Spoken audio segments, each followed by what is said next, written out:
नमस्कार, स्वागत है आपका अपने परिवार तीव्र शिक्षा में। आज हम सामान्य जागरूकता के कुछ बेहतरीन प्रश्नों को लेके आए हैं। आप इस प्रश्न को भी पूरा ज़रूर सॉल्व करें क्योंकि इसमें कुछ करंट अफेयर्स और जागरूकता के विशेष क्वेश्चन शामिल किए गए हैं। इससे पहले 5 सेट करा दिए गए हैं। इस चैनल की प्लेलिस्ट में आप लोग उस वीडियो को भी ज़रूर देखें। तो आज हम छठा सीरीज़ चालू कर रहे हैं। इम्पॉर्टेंट है, आप लोग इस वीडियो को पूरा ज़रूर से ज़रूर देखें और शेयर करें। हमारा पहला प्रश्न है, इलाहाबाद का अशोक स्तंभ किसके शासनकाल के बारे में जानकारी प्रदान करता है? आप लोगों को इसका आंसर आता है तो आप लोग कमेंट में ज़रूर दें। इलाहाबाद का अशोक स्तंभ किसके शासनकाल के बारे में जानकारी देता है? तो इसका सही आंसर है समुद्रगुप्त। इलाहाबाद का अशोक स्तंभ जो है समुद्रगुप्त के बारे में जानकारी देता है। आंसर इसका सी होगा। आगे, दक्षिण भारत के मंदिरों में पाए जाने वाले शक्तिशाली प्रवेश द्वार क्या कहलाते हैं? उस समय जो दक्षिण भारत के मंदिर में जो द्वार लगाए जाते थे वो काफ़ी मजबूत हुआ करता था, तो उस द्वार को क्या बोलते थे? गोपुरम। ठीक है, उसका नाम रहता था दरवाजे का, मतलब द्वार का क्या नाम था? गोपुरम द्वार। ठीक है, आंसर इसका बी होगा। आगे, निम्नलिखित में से किस शासक को अभिनव भारताचार्य के नाम से जाना जाता है? ठीक है, तो अभिनव भारताचार्य के नाम से किसे हम जानते हैं? वो है राणा कुंभा। ठीक है, राणा कुंभा को हम अभिनव भारताचार्य के नाम से जानते हैं। Answer B. आगे, 1940 के अगस्त प्रस्ताव ने डैश की गारंटी देकर कांग्रेस से समझौता करने की कोशिश की। वह कौन सा मतलब प्रस्ताव था? तो इसका आंसर है, देखिए ऑप्शन पढ़ लीजिए एक एक करके ध्यान से। तो इसका सही आंसर है ए ऑप्शन, यानी कि एक नया संविधान बनाने की प्रतिनिधि भारतीय निकाय की स्थापना करना। ठीक है, ये 1940 में ये तय किया गया कि जब भारत आज़ाद होगा तो एक नया संविधान बनेगा। तो एक नया संविधान बनाने के लिए एक प्रतिनिधि भारतीय निकाय की स्थापना करना। ठीक है, ये उस समय उद्देश्य था। आगे, भारत की सबसे उत्तरी सीमा कौन सी है? सबसे उत्तरी पूछा गया है, तो इसका आंसर 37 डिग्री 6 सेल्सियस है ना। 37 डिग्री 6 पे उत्तरी अक्षांश, नॉर्थ अक्षांश लिखा है ना। तो ये कहाँ से शुरू होता है? भूमि का ये 8 डिग्री से शुरू होता है। ठीक है, 8 डिग्री 4 से लेकर के 37 डिग्री 6 तक होता है। तो इसका सही आंसर है 37 6। जरूर से जरूर इसको ध्यान रखिए, उत्तरी सीमा पूछा गया है। नेक्स्ट है, नोबेल पुरस्कार जीतने वाले पहले भारतीय वैज्ञानिक कौन थे? वो थे सीवी रमन। नोबेल पुरस्कार सीवी रमन को मिला। आगे, भारत का शेक्सपियर किसे कहा जाता है? महाकवि कालिदास को। ठीक है, भारत का शेक्सपियर महाकवि कालिदास को कहा जाता है। नेक्स्ट है, निम्नलिखित में से कौन सा क्योटो प्रोटोकॉल प्राथमिक है? ठीक है, तो ये प्रोटोकॉल से इसमें बताना है कौन सा प्राथमिक है। तो ग्रीन हाउस से रिलेटेड जो है, जैसे ग्रीन हाउस के मानव जनित स्रोतों को नियंत्रित करना। ठीक है, जैसे हम लोग एसी फ्रिज काफ़ी मात्रा में चलाते हैं ना, तो इससे ग्रीन हाउस काफ़ी इफेक्ट हो रहा है। तो सबसे पहले तो हम ये अपने ज़रूरतों को कम करें। ठीक है, थोड़ा प्राकृतिक आवास का यूज़ करें। तो सबसे प्राथमिक क्या है? इसमें प्राथमिक पूछा गया है, यानी सबसे पहला कदम हमको ग्रीन हाउस गैसों के मानव जनित स्रोतों को नियंत्रित करना है। नेक्स्ट है, नमामि गंगे परियोजना के मुख्य स्तंभ कौन से हैं? तो ये सभी पर हैं। ठीक है, नमामि गंगे ये चलाया गया था अभियान। तो इसका क्या है? मल उपचार आधारभूत संरचना। ठीक है, जो मल वगैरह के गंगा में बह के जाते हैं, उनके मतलब उनकी नाली से जोड़ दिया जाता है, तो उसकी आधारभूत संरचना पर काम करना, रिवर फ्रंट का विकास करना, रिवर सतही सफाई भी करना। तो ये सभी नमामि गंगे परियोजना का मतलब स्तंभ है। आगे, रामसर संरक्षण क्या है? तो ये रामसर जो संरक्षण है ये आर्द्र भूमि से रिलेटेड है। तो यह आर्द्र भूमि के संरक्षण और विवेकपूर्ण उपयोग के बारे में है। किसके? या आर्द्र भूमि के संरक्षण और विवेकपूर्ण उपयोग के बारे में है। नेक्स्ट क्वेश्चन है, 10,000 फीट से ऊपर विश्व की सबसे लंबी राजमार्ग सुरंग किस राष्ट्रीय राजमार्ग पर स्थित है? ठीक है, ये देखिए 10,000 फीट से ऊपर विश्व की सबसे लंबी सुरंग, यानी जो सुरंग है वो कितनी बड़ी है? 10,000 फीट की। तो ये कौन सा? राष्ट्रीय राजमार्ग 3। यहाँ पे जो सुरंग है वो 10,000 फीट से ऊपर, और ये विश्व की सबसे लंबी सुरंग है। कौन से राष्ट्रीय राजमार्ग में? तो राष्ट्रीय राजमार्ग 3, राष्ट्रीय राजमार्ग 3, ध्यान रखिए। आगे, अरब सागर में स्थित द्वीपों की सबसे महत्वपूर्ण विशेषता क्या है? तो ये अरब सागर में जो भारतीय पूछा गया है, ब्रैकेट में भारतीय यानी अरब सागर में स्थित जो भारतीय द्वीप है उनकी महत्वपूर्ण विशेषता क्या है? कि वे सभी प्रवाल मूल के हैं। ठीक है, कौन से मूल के? प्रवाल भित्ति। प्रवाल एक जीव होता है, उसके ही मतलब चट्टानों से बने हैं, तो ये सभी प्रवाल मूल के हैं। ये भारतीय यहाँ पे पूछा गया, इसका ध्यान रखिएगा। आगे, उत्तर पश्चिम में अंतर उष्ण कटिबंधीय अभिसरण क्षेत्र के मध्य में शुष्क और गर्म हवाओं को डैश के रूप में जाना जाता है। यानी जो उत्तर पश्चिम में, ठीक है, उत्तर और पश्चिम साइड देखिएगा, उष्ण कटिबंधीय अभिसरण के मध्य जो शुष्क और गर्म हवाएं चलती हैं उन्हें किसके नाम से जानते हैं हम लोग? लू के नाम से। ठीक है, तो इसका आंसर होगा लू। नेक्स्ट है, भारत का विश्व का सबसे बड़ा उत्पादक किसका है? तो भारत विश्व में सबसे बड़ा उत्पादक दालों का है। सबसे ज़्यादा दालें भारत में ही उगाई जाती हैं। आगे, तुमालोपल्ले जहाँ यूरेनियम के विशाल भंडार पाए जाते हैं, निम्नलिखित में से किस राज्य में है? कौन से? ये पूछा गया तुमल्लापल्ले। तुमल्लापल्ले, यहाँ पे यूरेनियम के सबसे बड़े भंडार है। ये कहाँ पर है? आंध्र प्रदेश में। तुमल्लापल्ले, आंध्र प्रदेश। तुमल्लापल्ले कहाँ पर है? आंध्र प्रदेश। यूरेनियम के यहाँ पे विशाल भंडार पाए गए हैं।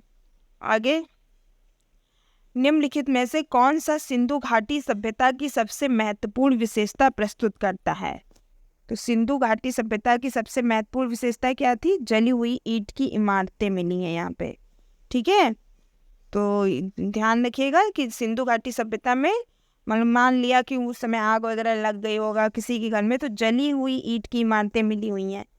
आगे, ब्राह्मण ग्रंथ वे पुस्तकें हैं जिनका संबंध किससे है? कर्मकांड से। ठीक है, आगे बढ़ते हैं। वयम रक्षामः, हम रक्षा करते हैं। वयम रक्षामः का मतलब हम रक्षा करते हैं किस सशस्त्र बल का आदर्श वाक्य है? तो इसका आंसर है भारतीय तट रक्षक का। ठीक है, तो ये बहुत ही इंपॉर्टेंट है। वयम रक्षामः, हम रक्षा करते हैं, तो ये भारतीय तट रक्षक का, यानी जो समुद्री तट पे भारतीय सैनिक रक्षा करते हैं, तो ये उनका ध्येय वाक्य है। वयम रक्षामः, हम रक्षा करते हैं, भारतीय तट रक्षक का है। आगे, 27 फरवरी को प्रधानमंत्री नरेंद्र मोदी द्वारा कर्नाटक में निम्नलिखित में से किस हवाई अड्डे का उद्घाटन किया गया? तो अभी फरवरी में मोदी ने हवाई अड्डे का उद्घाटन किया। कब? 27 फरवरी को। तो कौन से? और ये कर्नाटक में किया गया, ये तो क्वेश्चन में दिया है, ये भी ध्यान रखिएगा। तो इसका नाम है शिवमोग्गा हवाई अड्डा। कर्नाटक में हवाई अड्डा है शिवमोग्गा हवाई अड्डा। शिवमोग्गा हवाई अड्डा कर्नाटक में है।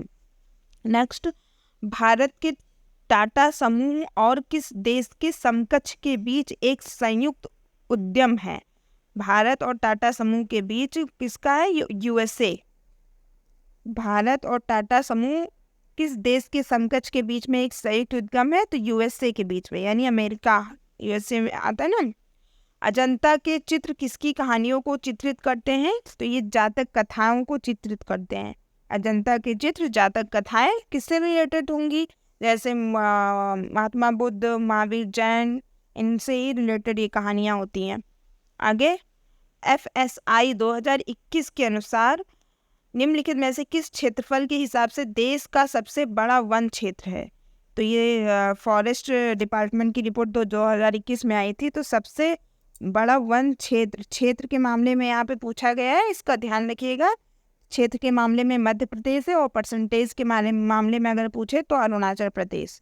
क्षेत्र के लिए हम मध्य प्रदेश में जाएंगे। चलिए आगे, अहोम जनजातियां कहाँ से प्रवासित हुई? तो ये श्यामार से। अहोम जनजातियां, ये सॉरी यहाँ पे म्यांमार होगा। तो अहोम जनजातियां कहाँ से आई? म्यांमार। ठीक है,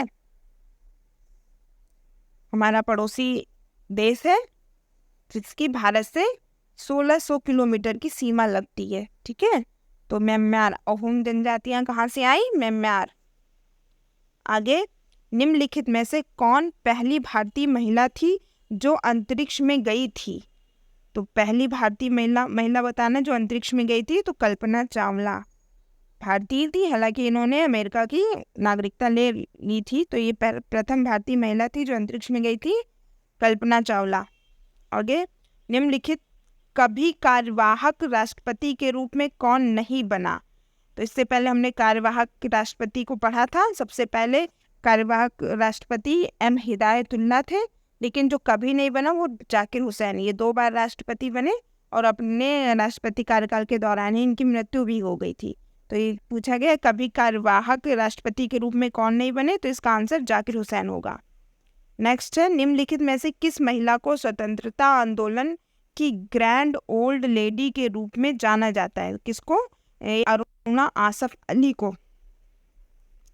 अरुणा आसफ अली, बहुत ही ज़्यादा इम्पोर्टेंट प्रश्न है ये, तो इसको आप लोग जरूर याद करिए। इनको ग्रैंड ओल्ड लेडी, स्वतंत्रता आंदोलन के समय किसको ग्रैंड ओल्ड लेडी के रूप में जाना जाता है? अरुणा आसफ अली। अरुणा आसफ अली। नेक्स्ट है, किस व्यक्ति को भारत का बर्डमैन कहा जाता है? तो इसका आंसर सलीम अली को। भारत का Birdman Salim Ali, answer A. आगे, अमजद अली खान निम्नलिखित में से किस वाद्य यंत्र से संबंधित थे?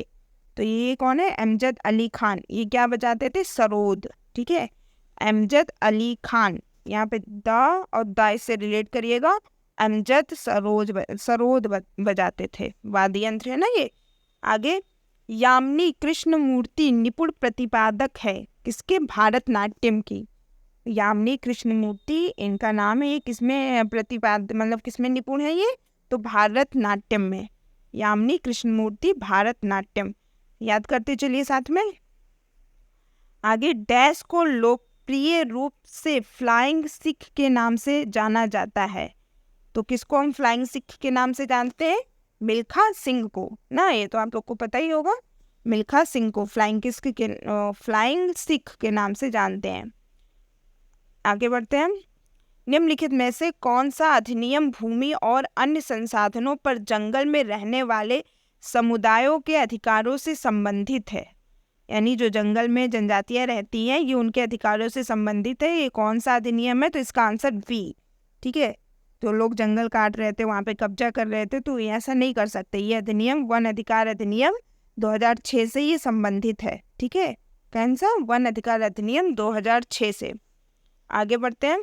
ओजोन परत की रक्षा के लिए निम्नलिखित में से कौन सा सम्मेलन होता है? तो इसका सही आंसर है वियना सम्मेलन।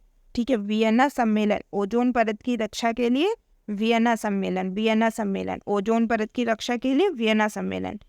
आगे, इनमें से किस गैस को सरकार द्वारा प्रदूषण निवारण और नियंत्रण अधिनियम द्वारा निश्चित सीमा से अधिक जारी करने की अनुमति नहीं है? मतलब हर देश को एक वो दिया गया है ना कि आप इतने ही मात्रा में ये वाली गैस छोड़ेंगे। तो कौन सी गैस को मतलब कम छोड़ने का वो है? तो इसका आंसर होगा सल्फर डाइऑक्साइड, जो कि हमारे ग्रीन हाउस के लिए भी काफ़ी घातक है और पृथ्वी के लिए भी। तो इसमें सरकार को भी इसकी मतलब निश्चित सीमा दी है और राज्यों को भी, चाहे वो केंद्र हो चाहे वो राज्य। तो इसका आंसर होगा सल्फर डाइऑक्साइड।